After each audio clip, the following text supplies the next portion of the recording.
ഞാനൊരു shed business തുടങ്ങിയാലോ എന്ന് വിചാരിക്കുകയാണ്. നമ്മുടെ അഹാന കൃഷ്ണന്റെ ഫാമിലിയാണ് നമ്മുടെ ഇൻസ്പിറേഷൻ. ലോകം മുഴുവനും യാത്ര ചെയ്യണം. അങ്ങനെ യാത്ര ചെയ്യുന്ന സമയത്ത് നല്ല ഷെഡുകൾ കാണുന്ന സമയത്ത് അതെല്ലാം കൂട്ടിവെച്ച് ഒരു ദിവസം ഇൻസ്റ്റാഗ്രാം പേജ് പോയി ഞാനതങ്ങ് ഡ്രോപ്പ് ചെയ്യും. നിങ്ങൾക്ക് വേണ്ടിയാണ് കേട്ടോ. ഞാൻ എൻ്റെ സ്വന്തം കൈകൊണ്ട് പിക്ക് ചെയ്ത് ഇട്ട് നോക്കി അതിന്റെ ക്വാളിറ്റി ഉറപ്പ് വരുത്തിയതിന് ശേഷം മാത്രമേ ഞാൻ നിങ്ങൾക്ക് ഇത് തരത്തുള്ളൂ കേട്ടോ. അതുകൊണ്ട് ചാർജ് ഇച്ചിരി കൂടും, അധികമൊന്നുമില്ല. ഒരു 100 റുപ്യക്ക് വാങ്ങിയിട്ട് അങ്ങോട്ട് ഒരു 6 റുപ്യ അങ്ങോട്ട് തരും. എന്റെ അന്തം കമ്മി ഫാൻസിന് അതൊന്നും ഒരു വിഷയമേ അല്ല എന്ന് എനിക്കറിയാം. ഒന്നില്ലെങ്കിലും എന്റെ കേസ് കെട്ട ഷെഡിയാണ് ഞാൻ ഇട്ടത് എന്നും പറഞ്ഞ് നിങ്ങൾക്ക് മെയിൻ ആയിക്കൂടെ? അപ്പൊ എല്ലാവരും ഹാപ്പി അല്ലേ? എന്നാ പിന്നെ നമുക്ക് വിഷയത്തിലേക്ക് കടക്കാം. അഹാന കൃഷ്ണയും കുടുംബവും നടത്തുന്ന സിയാ ബൈ അഹാദീസികയാണല്ലോ കഴിഞ്ഞ കുറച്ച് ദിവസമായിട്ട് സോഷ്യൽ മീഡിയയിലെ ചർച്ചാ വിഷയം എന്ന് പറയുന്നത്. ഇവര് സാരി വിൽപ്പനയിലൂടെ നടത്തുന്ന കൊള്ളലാഭത്തെ കുറിച്ച് സംസാരിച്ചുകൊണ്ട് നമ്മൾ കഴിഞ്ഞ ദിവസം ഒരു വീഡിയോ ചെയ്തിട്ടുണ്ടായിരുന്നു. ഇപ്പൊ വീണ്ടും ഈ വീഡിയോ ചെയ്യാനുള്ള കാരണം എന്താണെന്ന് വെച്ചാണെങ്കിൽ മറ്റൊരു ഓൺലൈൻ വിൽപ്പനക്കാരിയായിട്ടുള്ള മീര മുരളീധരൻ ഇപ്പൊ അഹാനെ ന്യായീകരിച്ചുകൊണ്ട് രംഗത്ത് വന്നിരിക്കുകയാണ് സുഹൃത്തുക്കളെ. അത് കണ്ടപ്പോണ്ടല്ലോ രണ്ട് വർത്താനം പറയണമെന്ന് തോന്നി. ഈ മീര മുരളീധരൻ നിങ്ങൾ അറിയുന്നുണ്ടാകും. അഹാനയുടെ കയ്യിലുള്ള അതേ സാരി എന്റെ കയ്യിലുണ്ട് സുഹൃത്തുക്കളെ. പക്ഷെ അഹാനന്റെ കയ്യിലുള്ള സ്റ്റോക്ക് തീർന്നു കേട്ടോ. പക്ഷെ എന്റെ കയ്യിൽ സ്റ്റോക്ക് ബാക്കിയുണ്ട്. അതുകൊണ്ട് എത്രയും പെട്ടെന്ന് ഓർഡർ ചെയ്തോളൂ സുഹൃത്തുക്കളെ എന്ന് പറഞ്ഞുകൊണ്ട് വീഡിയോ ചെയ്ത ആളാണ് ഈ പറഞ്ഞ മീര മുരളീധരൻ. അഹാനയുടെ പേജിലുള്ള അതേ സാരി മറ്റു പല പേജുകളിലും പകുതി വിലക്ക് കിട്ടുന്ന കാര്യം എല്ലാവർക്കും അറിയാലോ അല്ലെ. മീരയുടെ പേജിലും ഇതേപോലെ പകുതി വിലക്കാണ് കൊടുക്കുന്നതെന്നും പറഞ്ഞുകൊണ്ട് യൂട്യൂബിൽ വീഡിയോ ഒക്കെ വന്നിട്ടുണ്ടായിരുന്നു. അതിനെതിരെ സംസാരിച്ചുകൊണ്ടാണ് മീര ഇപ്പൊ രംഗത്ത് വന്നിരിക്കുന്നത്. നമുക്ക് എന്തായാലും മീരക്ക് പറയാനുള്ള എന്താണെന്ന് കേട്ടോക്കാം. ഞാൻ അഹാന കൊണ്ടുവന്ന സെയിം സാരി എന്റെ പേജിൽ പ്രൈസ് കുറച്ചു കൊടുത്തു. അഹാനയുടെ പേജിൽ അത് ഭയങ്കര റേറ്റിലാണല്ലോ കണ്ടത് എന്നൊക്കെ പറഞ്ഞിട്ട് യൂട്യൂബിൽ എന്തോ വീഡിയോ ആരൊക്കെയോ പോസ്റ്റ് ചെയ്തു എന്ന് പറഞ്ഞ് എനിക്ക് കുറച്ച് മെസ്സേജസ് വന്നു. 2 പിക്ചേഴ്സ് വെച്ചിട്ട് എങ്ങനെയാണ് ഒരേ ക്വാളിറ്റിയിലാണ് ആ സാരീസ് വന്നിരിക്കുന്നതെന്ന് നമുക്ക് മറ്റേ ബ്ലൈൻഡ് ആയിട്ട് എങ്ങനെയാ പറയാൻ പറ്റുന്നത്? അതിനിത് നമ്മളാരും പറഞ്ഞുണ്ടാക്കിയതൊന്നുമല്ലല്ലോ. അഹാനയുടെ കയ്യിലുള്ള അതേ സാരി എന്റെ കയ്യിലുണ്ട് എന്ന് മീര തന്നെയല്ലേ പറഞ്ഞുണ്ടാക്കിയത്. ഞാൻ സംശയം ഉണ്ടെങ്കിൽ ആ വീഡിയോ ഒന്നുകൂടെ ഒന്ന് പ്ലേ ചെയ്ത് കാണിച്ചു തരാം. അഹാന കൃഷ്ണയുടെ പേജിൽ നിങ്ങൾ ഇത് കണ്ടു കാണും. നോക്കണ്ടടാ ഉണ്ണി, സെയിം ബട്ട് ഡിഫറെന്റ്. അതുകൊണ്ട് തന്നെ എനിക്കിതൊരു സ്പെഷ്യൽ സാരിയാണ്. ഇപ്പൊ നിങ്ങൾ വിചാരിക്കുന്നുണ്ടാകും അഹാനയുടെ സെയിം മോഡല് ഞാൻ തൂക്കിയിട്ട് ഇപ്പൊ വീഡിയോ ആയിട്ട് വന്നേക്കുവാണെന്ന്. ബട്ട് അല്ല, എന്റെ കയ്യിൽ ഈ സാരി ഞാൻ എക്സ്പോ നടത്തിയ ടൈമിലേ ഉണ്ടായിരുന്നു. ആ വീഡിയോ പേജിലുണ്ട്, ഡൗട്ട് ഉള്ളവർക്ക് പോയി ചെക്ക് ചെയ്യാം. എന്ത് ചെയ്യാനാ, എനിക്കും അഹാനയ്ക്കൊക്കെ ഒരേ ടേസ്റ്റ് ആയതുകൊണ്ടേ. പക്ഷെ അഹാനയുടെ സെയിം കളർ അല്ല നമ്മുടെ കയ്യിൽ അവൈലബിൾ ആയിട്ടുള്ളത്. നിങ്ങൾ ഇപ്പൊ കണ്ടുകൊണ്ടിരിക്കുന്ന 2 കളേഴ്സ് ആണ് നമ്മുടെ കയ്യിലുള്ളത്. ഓൾറെഡി സാരി ഡീറ്റെയിൽസ് ഒക്കെ നിങ്ങൾക്ക് അറിയാം. എങ്കിലും ഒരു ലാവൻഡർ ഡബിൾ ഷെയ്ഡ് വരുന്ന കോട്ട സാരിയാണിത്. ഓൾ ഓവർ ദ ബോഡിയിൽ സ്കാറ്റേർഡ് ആയിട്ട് മിറർ വർക്ക് വരുന്നുണ്ട്. ബ്യൂട്ടിഫുൾ ഫ്ലോറൽ പ്രിന്റഡ് വരുന്ന ബ്ലൗസും അവൈലബിൾ ആണ്. അപ്പൊ അഹാനയുടെ കയ്യിലുള്ളത് സോൾഡ് ഔട്ട് ആയെന്നാ കേൾക്കുന്നത്. എന്റെ കയ്യിലുള്ളത് സോൾഡ് ഔട്ട് ആകുന്നതിന് മുന്നേ വേഗം വാങ്ങിച്ചു പർച്ചേസ് ചെയ്യാൻ എയ്തർ DM ചെയ്യുക അല്ലെങ്കിൽ വാട്സ്ആപ്പ് ചെയ്യുക. Thank you. ഇപ്പൊ എങ്ങനെ ഇരിക്കുന്നത്? അഹാനയുടെ കയ്യിലുള്ള അതേ സാരി എന്റെ കയ്യിലുണ്ടെന്ന് പറഞ്ഞുകൊണ്ടാണ് ചേച്ചി ഇവിടെ പരസ്യം ചെയ്തിരിക്കുന്നത്. അഹാനയുടെ കയ്യിൽ എത്തുന്നതിന് മുമ്പ് തന്നെ എന്റെ കയ്യിലും ഈ സാരി എത്തിയിട്ടുണ്ട് എന്ന് മീര ചേച്ചി പറയുന്നുണ്ട്. അഹാനയുടേത് കൂടിയ ക്വാളിറ്റി ഉള്ള സാരിയാണ്, എന്റേത് കുറഞ്ഞ ക്വാളിറ്റി ഉള്ള സാരിയാണെന്നും പറഞ്ഞിട്ടൊന്നുമല്ലല്ലോ ചേച്ചി ഈ പരസ്യം ചെയ്തിട്ടുള്ളത്. ഈ പരസ്യത്തിൽ എവിടെയും ചേച്ചി അത് പറയുന്നുമില്ല. അപ്പൊ പിന്നെ എങ്ങനെയാണ് പെട്ടെന്ന് അഹാനയുടേത് മാത്രം ക്വാളിറ്റി കൂടിയത്? അല്ല, എനിക്ക് അറിയാത്തതുകൊണ്ട് ചോദിക്കുകയാണ്. അഹാനയുടേത് വില കൂടിയ സാരിയാണ്, അതുകൊണ്ടാണ് ഇവർ വില കൂട്ടി വിൽക്കാൻ ശ്രമിക്കുന്നത് എന്നാണ് മീര ഇവിടെ പറയാൻ ശ്രമിക്കുന്നത്. അല്ല മീര ചേച്ചി, ഇങ്ങനെയൊക്കെ പറയാൻ അഹാൻ എത്ര തന്നു? അതോ മീരയുടെ കട പൂട്ടുമെന്നെങ്ങാനും ഭീഷണിപ്പെടുത്തിയോ? എന്നാലും ഞാൻ അതല്ല ആലോചിക്കുന്നത്. ഈ സിന്ധു കൃഷ്ണയും മക്കളും കൂടി സിയാ ബൈ അഹാദീസിക ഇൻട്രൊഡ്യൂസ് ചെയ്തുകൊണ്ട് ചെയ്ത ആ വീഡിയോ നിങ്ങൾ ഓർക്കുന്നുണ്ടോ? അതിലിവരെന്തായിരുന്നു പറഞ്ഞിരുന്നത്? ഞങ്ങൾ ഇന്ത്യയിൽ പല സ്ഥലത്തും യാത്ര ചെയ്യുന്ന സമയത്ത് അവിടെ ഞങ്ങൾക്ക് യുണീക്ക് എന്ന് തോന്നുന്ന സാധനങ്ങൾ ഹാൻഡ് പിക്ക് ചെയ്ത് ഞങ്ങളുടെ കസ്റ്റമേഴ്സിന് ഞങ്ങൾ വിൽക്കാൻ പോവുകയാണെന്നൊക്കെയാണ് അല്ലെ. ഭയങ്കര യുണീക്ക് ആൻഡ് വെറൈറ്റി സാരികളാണ് നമ്മൾ ഇൻട്രൊഡ്യൂസ് ചെയ്യാൻ പോകുന്നത് എന്നൊക്കെയാണ് അല്ലെ. ഞാൻ വേണമെങ്കിൽ ആ വീഡിയോയുടെ ആ ഭാഗം ഒന്ന് ഇവിടെ പ്ലേ ചെയ്യാം. കഴിഞ്ഞ ഒരുപാട് വർഷങ്ങളായിട്ട് നമ്മൾ എപ്പോഴൊക്കെ നന്നായിട്ട് ഡ്രസ് ചെയ്ത് സാരീസ് ഒക്കെ ഇട്ട് ഫോട്ടോസ് ഷെയർ ചെയ്യുമ്പോൾ നമ്മൾ ഇഷ്ടമുള്ളവര് നമ്മളോട് എപ്പോഴും ചോദിക്കുന്ന ഒരു ചോദ്യമുണ്ട്, ഈ സാരി എവിടെന്നാ മേടിച്ചത്, നിങ്ങളുടെ ഡ്രസ്സസ് ഒക്കെ എവിടെന്നാ സാധാരണ വാങ്ങാറ്, we love your taste and fashion. അതാണ് ശരിക്കും നമ്മളെ ഇൻസ്പയർ ചെയ്തത്, to create a brand with a lot of love and passion. നമ്മുടെ ഒരു പേഴ്സണൽ സ്റ്റൈൽ നിങ്ങളിലേക്ക് എത്തിക്കാൻ we wanted to do something. അതുകൊണ്ടാണ് we are starting a brand and that's what we are talking about. നമ്മൾ ഉദ്ദേശിക്കുന്നത് വളരെ limited pieces ഉള്ള ഒരു കളക്ഷൻ ആണ്. നമ്മൾ ഇന്ത്യയുടെ പല ഭാഗങ്ങളിലും ട്രാവൽ ചെയ്യുമ്പോൾ നമ്മൾ നമുക്ക് വേണ്ടി ഹാൻഡ് പിക്ക് ചെയ്ത് ഒരു സാരി എടുക്കുമ്പോൾ എന്തുകൊണ്ട് കുറച്ച് എക്സ്ട്രാ പീസസ് കൂടി ഹാൻഡ് പിക്ക് ചെയ്ത് എടുത്തുകൂടാ? ഈ ഒരു തോട്ടാണ് നമ്മൾ ഈ ബ്രാൻഡ് സ്റ്റാർട്ട് ചെയ്യുന്നതിന്റെ ഡിസിഷനിലേക്ക് കൊണ്ടെത്തിച്ചത്. കേട്ടല്ലോ, ഇന്ത്യയിലെ വിവിധ സ്ഥലങ്ങളായിട്ടുള്ള മട്ടാഞ്ചേരി, ഫോർട്ട് കൊച്ചി, കടമക്കുടി തുടങ്ങിയ സ്ഥലങ്ങളിൽ കഷ്ടപ്പെട്ട് യാത്ര ചെയ്ത് ഇവരുടെ കൈകൊണ്ട് തന്നെ വാരി വലിച്ചെടുക്കുന്ന സാരികളാണ് ഓൺലൈനിലിട്ട് വിൽക്കുന്നത് എന്നാണ് പറയപ്പെടുന്നത്. അതായത് നമുക്ക് വേണ്ടി വളരെ സ്പെഷ്യൽ ആയിട്ട് ഇവർ പിക്ക് ചെയ്യുന്ന സാരികളാണ് എല്ലാം. അപ്പൊ എന്റെ സംശയം അതല്ല, ഈ യുണീക്ക് ആയിട്ട് ഞങ്ങൾക്ക് വേണ്ടി ഹാൻഡ് പിക്ക് ചെയ്യുന്ന അഹാനയുടെ കയ്യിലുള്ള ഇതേ സാരി പിന്നെ എങ്ങനെയാണ് നാട്ടിലുള്ള സകല സാരി കച്ചവടക്കാരുടെയും കയ്യിലെത്തുന്നത്? അതും അഹാനയുടെ കുടുംബം സാരി എടുക്കാൻ വേണ്ടി യാത്ര തുടങ്ങുന്നതിന് മുമ്പേ തന്നെ ആ സാരികളെല്ലാം ഈ മാർക്കറ്റിൽ എത്തിയിട്ടുണ്ടാവും എന്നുള്ളതാണ് ഇവിടുത്തെ ഏറ്റവും വലിയ കോമഡി. അപ്പൊ ഇതൊക്കെ ആളുകളെ പറ്റി പറ്റിക്കാനുള്ള ഒരു മാർക്കറ്റിംഗ് സ്ട്രാറ്റജി മാത്രമാണ്.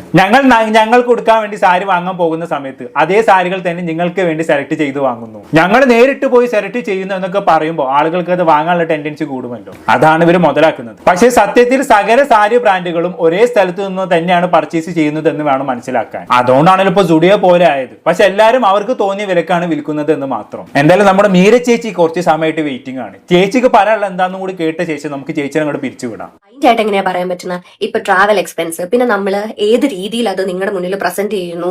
ഇപ്പൊ ഒരാളെയൊക്കെ ഹയർ ചെയ്തിട്ട് ചെയ്യുവാണെങ്കിൽ അതിന്റെ കോസ്റ്റ്, അങ്ങനെ പല ഫാക്ടേഴ്സ് വെച്ചിട്ട് ഡിസൈഡ് ചെയ്തിട്ടാണ് ഒരു സാരിയുടെ കോസ്റ്റ് നമ്മൾ തീരുമാനിക്കുന്നത്. അങ്ങനെയാണെങ്കിൽ നിങ്ങൾ ഇത്ര കഷ്ടപ്പെട്ട് സാരി വിൽക്കേണ്ട എന്നാണ് എനിക്ക് പറയാനുള്ളത്. സാരിയുടെയും ക്ലോത്തിന്റെയും ക്വാളിറ്റിയുള്ള മാറ്റം കൊണ്ടാണ് വിലയിൽ മാറ്റം വരുന്നത് എന്ന് പറഞ്ഞാൽ അംഗീകരിക്കാം, വിശ്വസിക്കാം. പക്ഷെ ക്വാളിറ്റിയിൽ മാറ്റമില്ല എന്ന് നമ്മൾ കഴിഞ്ഞ ദിവസം തെളിയിച്ചതാണല്ലോ. ഓർഗാൻസ എന്ന് പറഞ്ഞ മെറ്റീരിയൽ ഉണ്ടാക്കിയ ഒരു സാരിയുടെ വില അഹാനയുടെ പേജിൽ എന്ന് പറയുന്നത് 8000 രൂപ എങ്ങാനുമായിരുന്നു. എന്നാൽ സെയിം ഡിസൈനിലും സെയിം മെറ്റീരിയലിലുമുള്ള ഇതേ സാരി മറ്റൊരു പേജിലെ വില എന്ന് പറയുന്നത് 5000 രൂപക്ക് അടുത്തെങ്ങാണ്ടുമാണ്. അപ്പൊ ക്വാളിറ്റി ഒന്നുമല്ല പ്രശ്നം. പിന്നെ മീര പറഞ്ഞ പോലെ അഹാനക്കും കുടുംബത്തിനും ട്രാവൽ എക്സ്പെൻസ് കുറച്ച് കൂടുതൽ വരാൻ സാധ്യതയുണ്ട്. കാരണം ഇവർ ഇന്ത്യയിൽ പല സ്ഥലത്തും വിമാനത്തിലൊക്കെ യാത്ര ചെയ്തിട്ടാണല്ലോ നാട്ടിൽ സാരി എത്തിക്കുന്നത്. അപ്പൊ പിന്നെ ഫ്ലൈറ്റ് ടിക്കറ്റിന്റെ പൈസയൊക്കെ സാരി വാങ്ങുന്നവർ കൊടുക്കേണ്ടി വരും. അതുപോലെ തന്നെ സാരിയുടെ പരസ്യം ചെയ്യാനും ഇവർ അത്യാവശ്യം പൈസ പൊട്ടിക്കുന്നുണ്ട്. അതും കൂടി ചേർത്തിട്ടായിരിക്കും സാരിക്ക് വില ഇടുന്നത്. അപ്പൊ പിന്നെ ഇവരുടെ ഫ്ലൈറ്റ് ടിക്കറ്റിന്റെ പൈസയും പ്രൊമോഷന്റെ പൈസയും ഒക്കെ കൊടുത്ത് സാരി വാങ്ങിക്കാൻ കഴിയുന്നവർ മാത്രം വാങ്ങിച്ചാൽ മതിയെന്ന്. കുറെ അന്തം കമ്മി ഫാൻസ് ഉണ്ടല്ലോ, ആരെങ്കിലും ഒക്കെ വാങ്ങിച്ചോളൂ. എന്നാലും മെജാതി പ്രൈസ് ഡിഫറൻസ് ആണെന്ന് നോക്കിക്കേ. ഈ 5000 വിൽക്കുന്ന ചേച്ചി തന്നെ അത്യാവശ്യം നല്ല കൊള്ളലാഭം എടുത്തിട്ടായിരിക്കും അത് വിൽക്കുന്നത്. 1000-1500 രൂപ കിട്ടുന്ന സാധനമായിരിക്കും ഇവർ തന്നെ 5000 വിൽക്കുന്നത്. ആ സെയിം സാധനമാണ് 8000 രൂപ അഹാനും കുടുംബവും വിൽക്കുന്നത്. ഇതിനെ കണ്ടല്ലോ കൊള്ളലാഭം എന്ന് വിളിച്ചു കഴിഞ്ഞാണെങ്കിൽ കുറഞ്ഞു നോക്കും. എന്തായാലും ബാക്കി പറഞ്ഞാട്ടെ. മോസ്റ്റ് ഇമ്പോർട്ടന്റ്ലി ഒരു കാര്യമുണ്ട്, ബ്രാൻഡ് വാല്യൂ. അഹാനയോ അല്ലെങ്കിൽ ഇഷാനി ആണെങ്കിലും അവരുടെ ഫാമിലിയിൽ ആർക്കാണെങ്കിലും ആ ഒരു വാല്യൂ ഉണ്ട്. അതുകൊണ്ടാണല്ലോ വലിയ വലിയ ബ്രാൻഡ്സ് തൊട്ട് അവരെ കൊളാബറേറ്റ് ചെയ്യാൻ വേണ്ടിട്ട് വിളിക്കുന്നത്. ബെസ്റ്റ് ബ്രാൻഡ് വാല്യൂ അതും ഇവർക്ക്. അവിടെ ഒരു ബ്രാൻഡ് എന്ന് പറഞ്ഞാൽ സാരികൾ സ്വന്തമായി പ്രൊഡക്ഷൻ ചെയ്യണം, യുണീക്ക് ആയിട്ടുള്ള ഡിസൈൻ വേണം, നമ്മുടേതായ സിഗ്നേച്ചർ വേണം, എന്നാൽ അത് ഒരു ബ്രാൻഡ് ആണെന്ന് പറയത്തുള്ളൂ. അപ്പൊ നമുക്ക് തോന്നിയ വിലക്ക് സാധനം വിൽക്കാം. ഇതെന്റെ ബ്രാൻഡാണ്, ഞാൻ എനിക്ക് തോന്നിയ വില ഇടുമെന്ന് നെഞ്ചും വിരിച്ച് പറയാം. അല്ലാതെ കണ്ണി കണ്ട കടകളിൽ നിന്നൊക്കെ കുറഞ്ഞ വിലക്ക് സാരി വാങ്ങി അത് 10 ഇരട്ടി വിലക്ക് വിറ്റാൽ അത് ബ്രാൻഡ് ആവില്ല. പിന്നെ ഇവരുടെ കുടുംബത്തിന്റെ ബ്രാൻഡ് വാല്യൂനെ കുറിച്ചൊന്നും എന്നെ കൊണ്ട് അധികം പറയിപ്പിക്കേണ്ട. ഞാൻ പറഞ്ഞാൽ കൂടി പോകും. ബ്രാൻഡാണ് അത്ര, വില കുന്നംകുളം ബ്രാൻഡ് ആയിരിക്കും. ബാക്കി പറഞ്ഞായിരുന്നു ആ ഒരു ബ്രാൻഡ് വാല്യൂ അവർക്കുണ്ട്. അപ്പൊ അതും അവർ യൂട്ടിലൈസ് ചെയ്യുന്നുണ്ട്. അതിപ്പം അത് യൂട്ടിലൈസ് ചെയ്യാൻ പാടില്ല, അത് മോശമാണെന്നൊന്നും നമുക്ക് പറയാൻ പറ്റില്ല.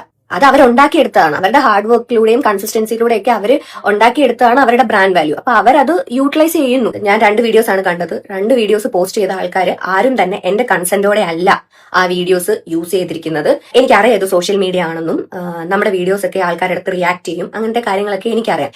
എന്റെ പ്രശ്നം അതല്ല. ഞാൻ ആ വീഡിയോയിൽ മെൻഷൻ ചെയ്തിട്ടുണ്ട്, അതായത് സെയിം ബട്ട് ഡിഫറെന്റ് എന്നൊരു വേർഡ് ഞാൻ യൂസ് ചെയ്തിട്ടുണ്ട്. അത് എന്റെ പേജിൽ ഇപ്പോഴും ആ വീഡിയോ കിടപ്പുണ്ട്. ഡൗട്ട് ഉള്ളവർക്ക് പോയി ചെക്ക് ചെയ്യാം. ഞാൻ എന്റെ പൊന്നു ചേച്ചി, സെയിം ബട്ട് ഡിഫറെന്റ് നോക്കി നിങ്ങൾ ഒരു ഫ്ലോയിൽ പറഞ്ഞതാണെന്നുള്ളത് ആ വീഡിയോ കാണുന്ന ഏതൊരാൾക്ക് മനസ്സിലാകും. അതല്ലാതെ എന്റെ സാരി ക്വാളിറ്റി കുറഞ്ഞതാണ്, അഹാനയുടെ സാരി ക്വാളിറ്റി കൂടിയതാണ് എന്നൊന്നുമല്ലല്ലോ നിങ്ങൾ സെയിം ഡിഫറെന്റ് എന്നതുകൊണ്ട് ഉദ്ദേശിച്ചത്. ആണോ? അല്ല, ആണെങ്കിൽ ധൈര്യമായിട്ട് പറഞ്ഞൊന്നേ എന്റെ സാരി ക്വാളിറ്റി ഇല്ല എന്ന് അങ്ങോട്ട് തുറന്നു പറഞ്ഞേക്ക്. എന്റെ പൊന്നു ചേച്ചി, അഹാനെ ന്യായീകരിക്കാൻ വന്നിട്ട് അവസാനം സ്വന്തം കച്ചവടം ഇല്ലാണ്ടാക്കാൻ നിൽക്കണ്ട. പറഞ്ഞില്ലെന്ന് വേണ്ട, ബാക്കി പറഞ്ഞായിരുന്നു. ഞാൻ എവിടെയും ക്ലെയിം ചെയ്തിട്ടില്ല അഹാനയുടെ സെയിം സാരിയാണ് ഇതെന്ന്. ഞാൻ എവിടെയും ക്ലെയിം ചെയ്തിട്ടില്ല. സെയിം ആണെന്ന് പറഞ്ഞിട്ടില്ലെന്നോ? എന്റെ പൊന്നു ചേച്ചി, നിങ്ങൾ തന്നെയല്ലോ പറഞ്ഞിരുന്നത് ഇത് അഹാനയുടെ കയ്യിലുള്ള സെയിം സാരിയാണ്, പക്ഷെ അഹാനയുടെ കയ്യിലുള്ള സ്റ്റോക്ക് തീർന്നു, വേണ്ടവർ എന്റെ കയ്യിൽ നിന്ന് വാങ്ങിക്കുമെന്നൊക്കെ. എന്നിട്ട് ഇപ്പൊ വന്നിരുന്ന് അങ്ങനെയൊക്കെ പറഞ്ഞിട്ടില്ലെന്ന് പറയാൻ എങ്ങനെ സാധിക്കുന്നു? നിങ്ങൾ പറഞ്ഞതൊക്കെ ഇപ്പോഴും ഇൻസ്റ്റാഗ്രാമിലൊക്കെ എടുപ്പുണ്ട് കേട്ടോ, അത് മറക്കണ്ട. എന്തായാലും ബാക്കിയിട്ട് പറഞ്ഞാട്ടെ. ഈ യൂട്യൂബിൽ പ്രൈസ് കമ്പയർ ചെയ്യാൻ വേണ്ടിയിട്ട് എന്റെ വീഡിയോസ് യൂസ് ചെയ്ത് ഞാൻ 2 വീഡിയോസ് ആണ് അങ്ങനെ കണ്ടത്. അവർ 2 പേരും എന്റെ അടുത്ത് വന്ന് ചോദിച്ചിട്ടില്ല, അതായത് ഇത് സെയിം സാരി ആണോ, ഇതിന്റെ ഡിഫറൻസ് എന്താണ്, ഈ പ്രൈസിന് വേരിയേഷൻ വരാൻ റീസൺ എന്നൊന്നും എന്നോട് വന്ന് ചോദിച്ചിട്ടില്ല. അവരുടെ ഇഷ്ടത്തിന് എന്റെ വീഡിയോ എടുത്ത് പോസ്റ്റ് ചെയ്തു. എന്നിട്ട് പ്രൈസ് കുറവാണെന്ന് പറഞ്ഞ് അവർക്ക് വേണ്ടിയിട്ടുള്ള ഒരു കണ്ടന്റ് ക്രിയേറ്റ് ചെയ്തു. ഒരു പുള്ളിക്കാരൻ മാത്രമാണ് എന്റെ അടുത്ത് വന്നിട്ട് അങ്ങനെ ഒരു എന്താ ഇതിന് നിങ്ങളുടെ സെയിം തന്നെയാണോ ഹാനായിട്ടിരിക്കുന്നത് എന്നുള്ള രീതിയിൽ ഒരാൾ മാത്രമേ എന്റെ അടുത്ത് വന്നിട്ട് ചോദിച്ചിട്ടുള്ളൂ. ആ പുള്ളിക്ക് ഞാൻ പ്രോപ്പർ ആയിട്ടുള്ള ഒരു റിപ്ലൈ കൊടുത്തു എന്ന് തന്നെയാണ് എന്റെ വിശ്വാസം. ഒരു പുള്ളിക്കാരി വന്നിരുന്ന് പറയുന്നുണ്ട് കൂടിയ ഓർഗാൻസ കുറഞ്ഞ ഓർഗാൻസ അങ്ങനെയൊന്നുമില്ല. ഓർഗാൻസ ഒരു മെറ്റീരിയൽ ആണ്, അറിയാത്തവർക്ക് വേണ്ടിയിട്ടാണ്. ഓർഗാൻസ ഒരു മെറ്റീരിയൽ ആണ്. അപ്പൊ അതിൽ കൂടിയ ഓർഗാൻസ കുറഞ്ഞ ഓർഗാൻസ അങ്ങനെ ഒന്നുമില്ല. എല്ലാം എന്തോ ഒരൊറ്റ ഓർഗാൻസേ ഉള്ളൂ. അങ്ങനല്ല.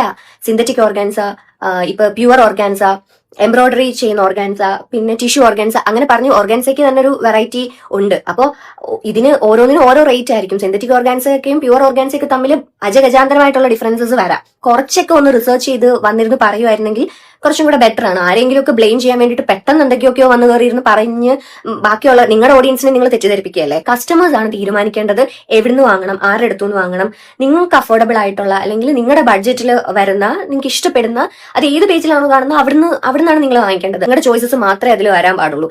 അതിൽ പുറത്തുനിന്നുള്ള ഇൻഫ്ലുവൻസസ് ഒന്നും ഉണ്ടാകാതിരിക്കട്ടെ. അതെ, കസ്റ്റമർ തീരുമാനിക്കും. എല്ലാം പറ്റിപ്പാണ്, ഇവരുടെ കയ്യിൽ നിന്നും ഒന്ന് വാങ്ങിക്കണമെന്ന് കസ്റ്റമർ അങ്ങ് തീരുമാനിക്കും. അതോടെ എല്ലാത്തിനും കച്ചവടം അങ്ങ് പൂട്ടിക്കോളൂ. നിങ്ങൾ ലാഭം എടുത്തോളൂ, ലാഭം വേണ്ടാന്നൊന്നും പറയുന്നില്ല. ലാഭം ഉണ്ടാക്കാൻ വേണ്ടി തന്നെയാണ് എല്ലാവരും കച്ചവടം ചെയ്യുന്നത്. പക്ഷെ എല്ലാത്തിനും ഒരു മര്യാദയൊക്കെ വേണ്ടടി. ഒരു ടെക്സ്റ്റൈൽ ഷോപ്പ് നടത്തുമ്പോൾ അവർക്ക് ബിൽഡിങ്ങിന്റെ വാടക കൊടുക്കണം, സ്റ്റാഫിന് സാലറി കൊടുക്കണം, അതുപോലെ തന്നെ കറണ്ട് ബില്ല് കൊടുക്കണം. അങ്ങനത്തെ ഒരുപാട് ചാർജുകൾ അവർക്കുണ്ട്, ചെലവുകൾ അവർക്കുണ്ട്. സോ നമുക്കൊരു വസ്ത്രം വിൽക്കുന്ന സമയത്ത് അവർ ഈ ചാർജുകളെല്ലാം വസ്ത്രങ്ങൾ ആഡ് ചെയ്യും. അവർക്ക് 100 രൂപ കിട്ടുന്ന സാധനം അവർ 700-നും 800-നും ഒക്കെ വിൽക്കും. അവരെ കുറ്റം പറഞ്ഞിട്ട് കാര്യമില്ല, അവർക്ക് അതിൻ്റെതായ ചെലവുകൾ ഉണ്ടെന്ന് വെക്കാം. പക്ഷെ നിങ്ങൾ ഓൺലൈൻ ഷോപ്പുകാർ എന്ത് കണ്ടിട്ടാണ് ലോകത്ത് എവിടെയും ഇല്ലാത്ത പ്രൈസ് ടാഗ് ഇടുന്നത്? ടെക്സ്റ്റൈൽ ഷോപ്പുകാരെ വെച്ച് നോക്കുമ്പോൾ അവർക്ക് വരുന്ന 4-1 ചെലവ് പോലും നിങ്ങൾക്ക് വരുന്നില്ല. ഓൺലൈൻ ആയതുകൊണ്ട് വില കുറഞ്ഞ് കിട്ടുമെന്ന് പ്രതീക്ഷിച്ചാണ് പലരും നിങ്ങളുടെ അടുത്ത് നിന്ന് പർച്ചേസ് ചെയ്യുന്നത്. അവരൊക്കെ ഇങ്ങനെ പറ്റിക്കാൻ നിന്നാൽ എന്താ ഇതിനൊക്കെ പറയാം? സ്വന്തം കീശ നിറച്ചോളൂ, പക്ഷെ അത് മറ്റുള്ളവരെ കൊള്ളടിച്ചുകൊണ്ടാവരുത്. അതുപോലെ കസ്റ്റമേഴ്സിനോട് എനിക്ക് പറയാൻ എന്താണെന്ന് വെച്ചാണെങ്കിൽ, നിങ്ങൾക്ക് കുറച്ചൊക്കെ ഒരു ബോധം വേണം. ഏതെങ്കിലും സെലിബ്രിറ്റീസ് എന്തെങ്കിലും വിൽക്കുന്നുണ്ടെന്ന് നിങ്ങൾക്ക് കേൾക്കുമ്പോഴേക്കും അങ്ങോട്ട് ചാടി വീഴാൻ നിൽക്കരുത്. അങ്ങനെ കുറെ ടീംസ് ഉണ്ട്. എത്ര പറ്റിക്കപ്പെട്ടാലും പഠിക്കാത്ത കുറെ എണ്ണം. ആ മൂങ്കോടസേന ഉദാഹരണമാണ്. പറ്റിപ്പാണെന്ന് 100 തവണ പറഞ്ഞതാണ്, എന്നിട്ട് എന്താ കാര്യം? ഇപ്പോഴും എന്റെ ഇൻബോക്സ് നോക്കിയാൽ കാണാൻ പറ്റും,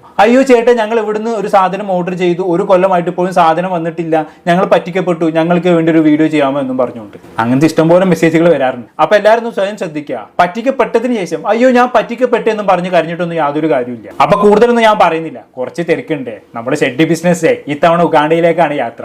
നല്ല മുന്തിയ ഇനം ഉഗാണ്ടൻ ഷെഡ്ഡികളുമായിട്ട് ഞാൻ തിരിച്ചു വരും. അപ്പൊ സുലാൻ.